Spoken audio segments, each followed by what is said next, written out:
જય માં લક્ષ્મી મિત્રો ચૈત્ર નવરાત્રિમાં કળશનું સ્થાપન કરતી વખતે આ ભૂલ ક્યારેય નહીં કરતા, નહીં તો માતાજી થશે ક્રોધિત, વ્રત તૂટી જશે, ઘરમાં આવશે ગરીબી દરિદ્રતા અને થઈ જશો પાયમાલ। જી હા મિત્રો, આ વખતે આ 8 દિવસની ચૈત્ર નવરાત્રિનો જે સંયોગ છે, જે 10 વર્ષ પછી આ વિશેષ સંયોગ બનવા જઈ રહ્યો છે, જે ચૈત્ર શુક્લ પ્રતિપદાથી નવરાત્રિની શરૂઆત થઈ રહી છે।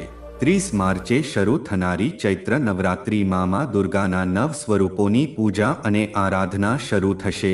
પંચમી તિથિ લોપ થવાના કારણે આ વખતે નવરાત્રિ 9ની જગ્યાએ 8 દિવસની જ રહેશે।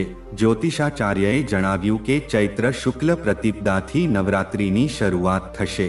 પંચાંગ મુજબ ચૈત્ર મહિનાની શુક્લ પક્ષની પ્રતિપદા તિથિની શરૂઆત 29 માર્ચે સાંજે 4:27 કલાકે થશે અને તિથિનો સમાપ્ત 30 માર્ચે બપોરે 12:49 કલાકે થશે। આ નવ વર્ષને કાલયુક્ત સંવત્સર સ્વર નામથી ઓળખવામાં આવશે। કળશ સ્થાપનાનું મુહૂર્ત મળશે।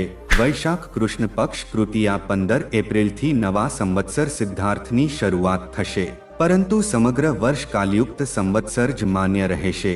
આ વર્ષના રાજા સૂર્ય છે અને નવરાત્રિની શરૂઆત પણ રવિવારે થઈ રહી છે। આ એક દિવ્ય સંયોગનું નિર્માણ કરી રહ્યું છે। મા દુર્ગાની પૂજા કળશ સ્થાપના સાથે થશે। કળશ સ્થાપન માટે સવારથી બપોર સુધીનું મુહૂર્ત મળશે। મળતી માહિતી મુજબ 9 દિવસની નવરાત્રિમાં પંચમી તિથિનું લોપ થવાના કારણે 8 દિવસનું જ વ્રત અને પૂજન થશે।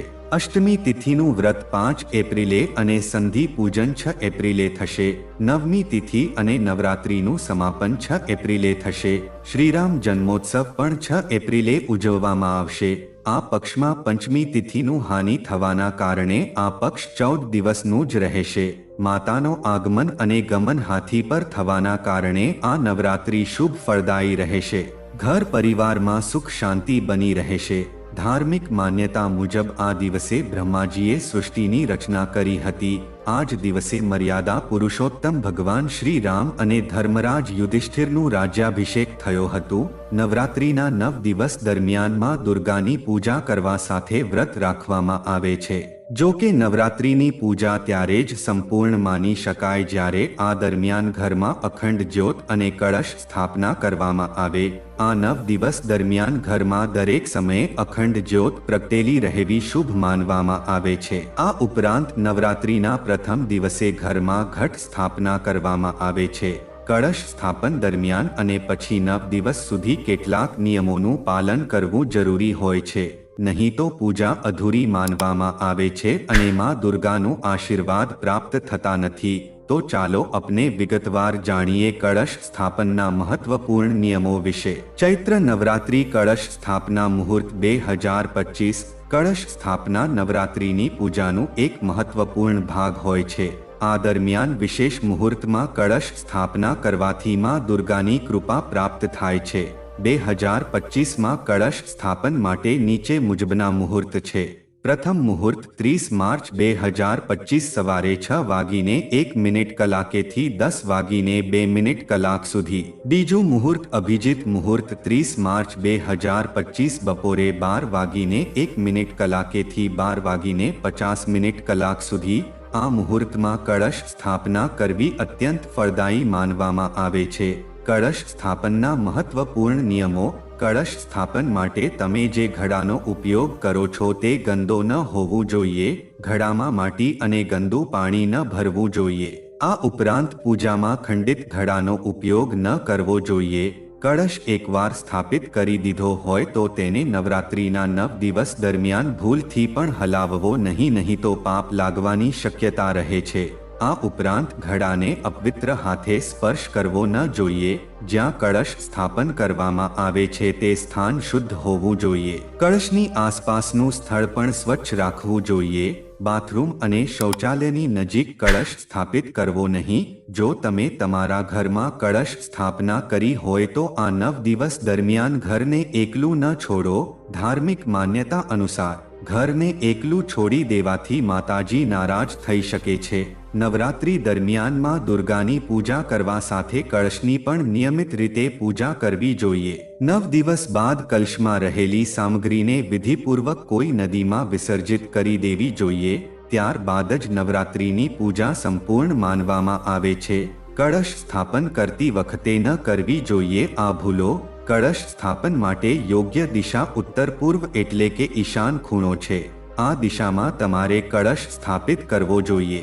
એવો કળશ લાવો કે જે કોઈ પણ રીતે ખંડિત ન હોય. કળશ સ્થાપન માટે ગંદા પાણીનો ઉપયોગ ન કરો. માટી પણ યોગ્ય સ્થળ પરથી લાવો. એકવાર જે સ્થળે કળશ સ્થાપિત કરી દેવાયો હોય તે પછી તેને હટાવશો નહીં કે 9 દિવસ સુધી તેને હલાવશો નહીં. જો ઘરમાં તમે કળશ સ્થાપિત કર્યો છે અને 9 દિવસ સુધી તમે વ્રત રાખવાના હોય તો ભૂલથી પણ દિવસ દરમિયાન સૂવું નહીં. દિવસ દરમિયાન સૂવાની જગ્યાએ ભજન કીર્તન કરવું જોઈએ. કળશ સ્થાપના કર્યા બાદ આ બાબતોનું ધ્યાન રાખવું જોઈએ. જો તમે ઘરમાં કળશ સ્થાપિત કર્યો છે તો પછી ઘરને એકલું છોડીને જવું જોઈએ નહીં. ઘટ સ્થાપના કર્યા પછી ઘરમાં કોઈને કોઈ સભ્ય હાજર હોવો જોઈએ. નવરાત્રીના 9 દિવસ સુધી નિયમિત રીતે ઘટની પૂજા કરવી જોઈએ. નવરાત્રીના 9 દિવસ સુધી ઉપવાસ કરનારાએ સોનું પહેરવું જોઈએ નહીં. ઘરમાં કળશ સ્થાપિત હોય તો તામસિક ભોજન અને શારીરિક સંબંધ બનાવવાથી બચવું જોઈએ. નવરાત્રીની પૂજામાં જો તમે આ બાબતોનું ધ્યાન રાખશો તો માતાજીની કૃપા તમને પ્રાપ્ત થશે. સાથે જ તમારી મનોકામનાઓ માતાજી પૂર્ણ કરશે. કળશ સ્થાપન દરમિયાન કરવાના મંત્રોના જપ. જી હા મિત્રો, ઘટ સ્થાપન કરતી વખતે તમારે જે મંત્રોનો જપ કરવો જોઈએ તે આ મુજબ છે. ઉધાન સધનુહિ દેવાન પ્રાણાત્ય દાનાત્વા વ્યાનાત્વા દીર્ઘા મનુ પ્રસ્માયુદા દેવો વહ સવિતા હિરણ્યપાણ પ્રતિગૃત છિદ્ર પાણીના ચક્ષુ સેવા મહિના પયોસ ઉ વરુણ સત્તમ ભન્મસી વરુણસ્ય સ્કાપ સર્જસ્થ વરુણસ્ય રત્નસી વરુણસ્ય રત સદનમસી વરુણસ્ય રત સદનમસી ઉભુ ભુવ સ્વભો વરુણ ગતિષ્ઠ. સ્થાપનામાં પૂજામ મમ પૂજાગ્રહા. કળશ સ્થાપના વિધિ અને સામગ્રી. કળશ સ્થાપિત કરવા માટે તમારે માટી કે તાંબાનો એક કળશ લેવો જોઈએ. કળશના નીચે એક પાત્રમાં માટી રાખીને તેના ઉપર કળશ સ્થાપિત કરવો જોઈએ. તેની સાથે જ આંબાના પાન, ઘઉં, સિંદૂર, પાણી, સિક્કો, લાલ ચુંદડી, નાડાછડી અને માટી હોવી જોઈએ. કળશ સ્થાપન કરતા પહેલા આ સામગ્રી હોવી જરૂરી છે. કળશ સ્થાપન કરતા પહેલા થાળીમાં અથવા કોઈ પણ વાસણમાં માટી રાખવી જોઈએ અને તેમાં ઘઉં નાખવા જોઈએ. આ પાત્રના મધ્યમાં પાણીથી ભરેલો કળશ મૂકવો જોઈએ. કળશમાં અક્ષત, સોપારી, ઇલાયચી અને સિક્કો નાખવો જોઈએ.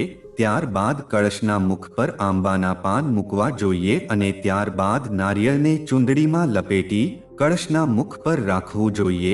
પછી કળશ પર નાડાછડી બાંધીને સ્વસ્તિકનું ચિહ્ન બનાવો. આ રીતે તમારો કળશ સ્થાપિત થઈ જાય છે. એવું માનવામાં આવે છે કે કળશમાં તમામ દેવી દેવતાઓનો વાસ હોય છે.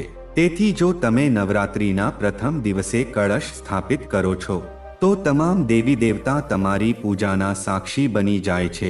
તેથી નવરાત્રિની પૂજામાં કળશ સ્થાપનનું મહત્વ ખૂબ જ છે. માતાજીની શૃંગાર સામગ્રી. માતાજીના શૃંગાર માટે તમારે ચાંદલો, મહેંદી, સિંદૂર, લાલ ચુંદડી, વિયહિયા, માળા, નાકની નથડી, કાજલ, મહેંદી, નેલ પોલિશ, લિપસ્ટિક, અત્તર, જાંજરી વગેરે વસ્તુઓ પૂજા સ્થાને રાખવી જોઈએ. નવરાત્રી દરમિયાન માતાજીને શૃંગાર સામગ્રી અર્પણ કરવાથી વૈવાહિક જીવનમાં સારા પરિવર્તન આવે છે. તેમજ અવિવાહિતોને યોગ્ય જીવનસાથીની પ્રાપ્તિ થાય છે. સૌભાગ્યની વૃદ્ધિ માટે પણ માતાને શૃંગાર સામગ્રી અર્પણ કરવી જોઈએ. નવરાત્રી કળશ સ્થાપન માટેની તૈયારી. સૌથી પહેલા કળશ જ્યાં બેસાડવો હોય ત્યાં માટીમાં બાલુ અને સપ્તમૃતિકા મિક્સ કરીને પીઠ બનાવી લેવી.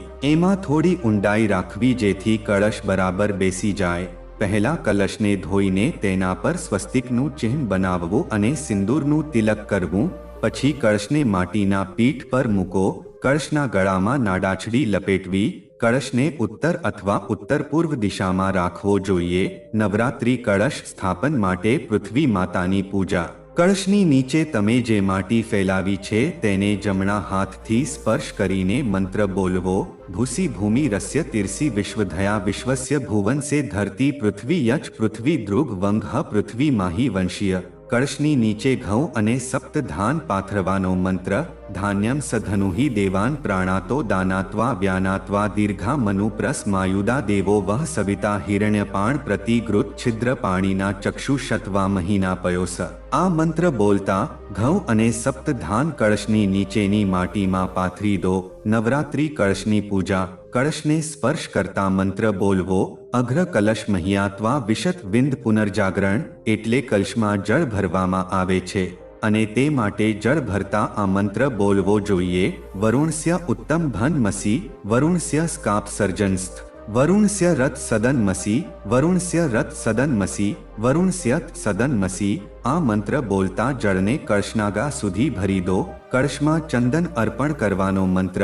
એક ફૂલ હાથમાં લઈ તેમાં ચંદન લગાવવું. પછી ગંધર્વ અખસ્વા મિન્દ્ર સ્વા બૃહસ્પતિ ત્વા મોદે સોમો રાજા વિદ્વાન યક્ષ માદમ ચત. આ મંત્ર બોલીને કલશમાં ચંદન લગાવો અને એ ફૂલ પણ કલશમાં મૂકી દો.